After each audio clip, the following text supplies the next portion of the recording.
Welcome to Real World Peaceful Parenting, a podcast for parents that are tired of yelling, threatening, and punishing their kids. Join mom and master certified parent coach Lisa Smith as she gives you actionable, step-by-step strategies that'll help you transform your household from chaos to cooperation. Let's dive in. Welcome to today's episode. I know I say this every week, but it's so true. I am so excited that you are here. And I want to begin today's episode with a question. So here goes. What does it mean to be a peaceful parent? Think about this for a minute. Today, I want to share with you what I think is at the heart of peaceful parenting, the backbone or the foundation of peaceful parenting. And today's episode has the power to permanently change your parenting for the better and bring you the connection you want with your kids while gaining maximum cooperation from them. Yes, I said that, and I mean it. This episode promises to be a total game changer. So let's dig in. Let me ask you that question again. What does it mean to be a peaceful parent? I was asked this recently in an interview, and the answer that I gave is too good not to share. In my opinion, a peaceful parent is not one who doesn't experience strong emotions, strong feelings like anger, frustration, or fear. A peaceful parent is, however, a parent who takes ownership of their feelings and works hard to not displace these negative feelings onto their child. Now, let's keep it real for a moment. We all get triggered, all of us, at times, by our child's behavior. We experience big emotions: anger, fear, frustration, shame, disappointment, resentment. We experience them. And what I want you to know is that being a peaceful parent doesn't mean we don't experience the feelings. You are not a peaceful parent if you push your feelings down or pretend they don't exist. Peaceful parenting is having a go-to, repeatable process to regulate ourselves instead of reacting negatively to our kids. And today I'm going to share with you the process, the tool, the magic I use to do what I call zag rather than zig. All right? So step one, a real-world peaceful parent is one who takes ownership of their feelings rather than displacing them or projecting them onto their kids. Displacing or projecting our feelings onto our kids looks like losing our shiz, storming on them, name-calling, yelling at them, threatening them, punishing them. That's what it looks like when we displace or project onto our kids. And step one in not losing your cool is taking ownership of your feelings, recognizing them, rather than displacing them onto your kids. And once you recognize them, then step two is to take a pause. Oh, it's just the pause alone is a game changer. Take a pause. The value of the pause is it puts you at a fork in the road. It gives you options and choices. It slows your brain down. It lets you explore responses, and it keeps you regulated by keeping you out of fight or flight. So step one is recognize the feelings. Step two is pause. And step three, that can only come after the pause, is to take a moment to regulate yourself instead of reacting negatively to your kids. The pause is the prerequisite to staying regulated. And that's it. That's the magic. Peaceful parenting is using the repeatable process of recognize, pause, and regulate. Instead of reacting negatively to our kids' behaviors, our kids' words, our kids' storming. And what I want you to know is the sweet spot in all this is the pause. The pause allows you to take a moment to regulate. And the more you work at the pause, the easier it is to regulate. It's impossible to regulate without the pause. When you recognize, pause, and regulate, you can't displace your feelings onto your kids at the same time. The recognition starts the process, and the pause brings you to the fork in the road. The pause is the magic. It allows you to slow down, collect yourself, notice your thoughts, connect with your feelings, decide whether you're going to displace onto your kids or regulate. I call this zig or zag. Are you going to zig and displace or zag and regulate? You won't always regulate. No one gets it right all the time. No one zags all the time. But the power of the pause is that it gives you options. It brings you to the fork in the road. Right now, you might have been reacting and displacing for so long, your brain might not even know there's a fork in the road. You might have been zigging for so long that your brain just goes on autopilot or your habit brain kicks in. I've been doing this long enough, recognize, pause, and regulate, that when I am storming, when I am reacting negatively today to my son's behavior, I know what I'm doing. I'm at the pause, and for some reason, I'm choosing not to regulate. Sometimes it's because fear is coming up for me. I'm parenting out of fear. This happened just yesterday. Yesterday, I was triggered by something my son did. I was flooded with the emotion of anger. I recognized the anger, and I felt the pause. And if I'm totally transparent with you all, I can tell you that I chose not to pause. I was like, yeah, we're not self-regulating right now. My brain said I'm justified because I'm so scared. But I was at the pause, at the fork in the road.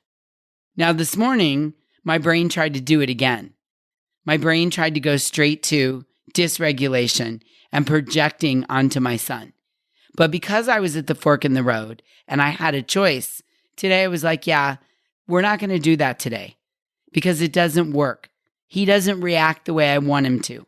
And my storming always leads to an explosion in our house.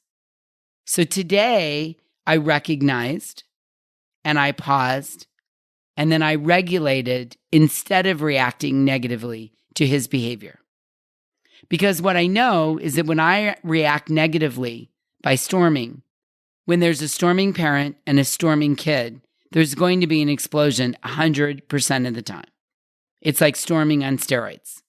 And what I also know is that when I'm modeling reacting, I'm teaching him to be reactive himself, which is exactly what I don't want to do, right?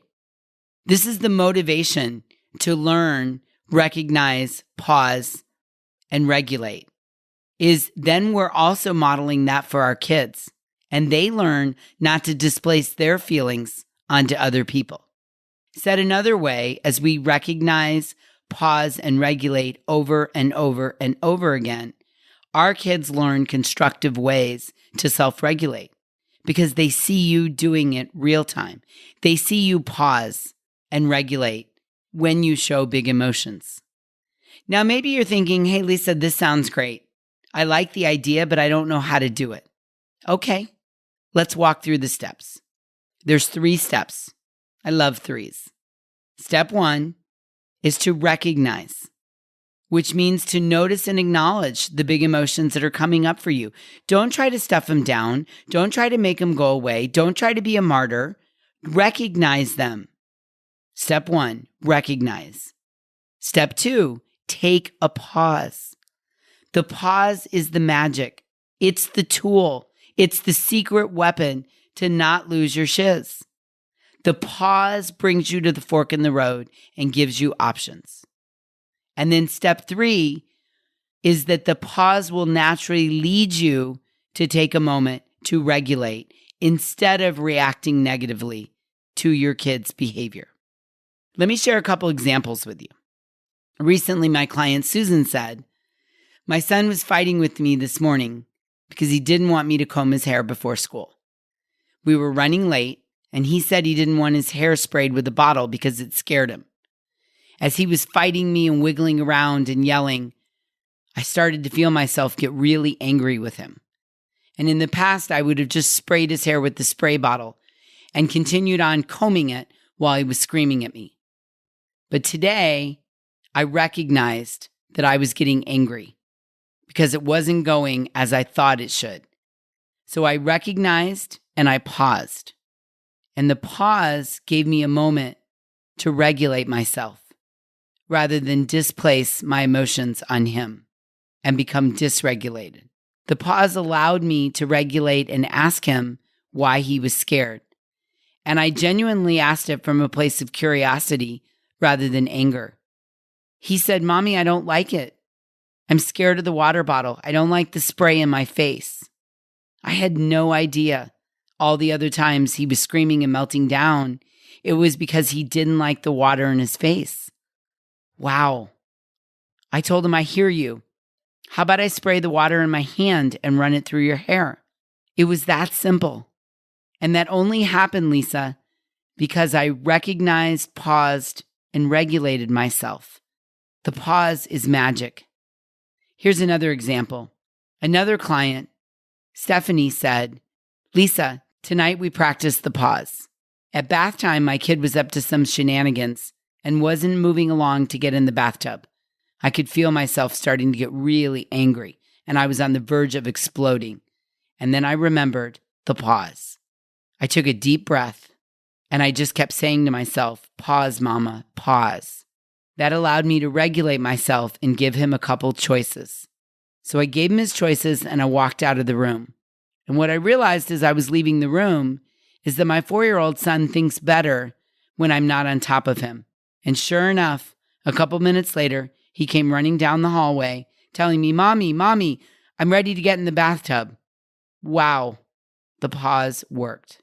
Now, you may not always choose to regulate. Nobody gets it right all the time. Nobody. I don't care if you're Mr. Rogers, Deepak Chopra, Eckhart Tolle, Oprah Winfrey, or Brene Brown, or Lisa Smith, as I've shared with you. I don't care who you are. The wisest of the wise sometimes choose to react negatively instead of regulate. But what I want you to hear is that you have a choice. You can zig or zag. And you may not have realized that until today. You may not have realized that there's a fork in the road. But I want you to know it's possible for you. Yes, you. No, I'm talking to you. And I promise you, there is a fork in the road. I don't care how you've parented in the past, how old your kids are, how much damage you think you've done. What I want you to hear is that you have a choice. You can zig or zag. And I want you to zag as much as possible. And all it takes is to recognize, pause, and regulate instead of reacting negatively to your kid's behavior. By the way, these steps, recognize, pause, and regulate, are also incredibly useful in partnerships and marriages and romantic relationships. The 3 steps are useful with mother-in-laws and bosses and coworkers and difficult neighbors and co-parents you like and co-parents you don't like. Recognize, pause, and regulate. So let's recap. A peaceful parent doesn't mean we don't experience big emotions. Peaceful parenting is understanding the 3 steps to keeping your cool. Recognize, pause, then regulate. RPR. Using the pause and then taking the time to regulate ourselves instead of reacting negatively to our kids. That's the secret sauce right there. Kids are going to storm, melt down, get sassy, do something wrong, make a mistake, not do as asked. And what I want you to take away from today's episode is instead of displacing our emotions onto our kids and then dysregulating ourselves into storming, pause and regulate. Now, if you've been stuck in an old pattern for a while, it's going to take some time to practice this, to get good at it, to reprogram your habit brain. Be patient. Don't give up. Set your intention. Remind yourself you have a choice. Talk to your brain and explain. I can go the old way, which is to zig, react and displace, or I can go the new way, which is to zag, which is to recognize, pause, and regulate. Then what I want you to do is practice, practice, practice. Listen to this episode multiple times. Understand the steps and practice, practice, practice. You've got this. I know it. I want to leave you with a saying that I really love from Andy Smithson. He says, "The sign of a good parent isn't the child's behavior, but the sign of a good parent is the parent's behavior." And that comes from recognize, pause, and regulate. You've got this. I know it. Until we meet again, I'm wishing you peaceful parenting by using recognize, pause, and regulate. Thank you so much for listening today. I want to personally invite you to head over to thepeacefulparent.com/welcome and sign up for my free Peaceful Parenting mini course. You'll find everything you need to get started on the path to peaceful parenting just waiting for you over there at www.thepeacefulparent.com/welcome. Can't wait for you to get started. Thanks for listening to Real World Peaceful Parenting. If you want more info on how you can transform your parenting, visit thepeacefulparent.com. See you soon.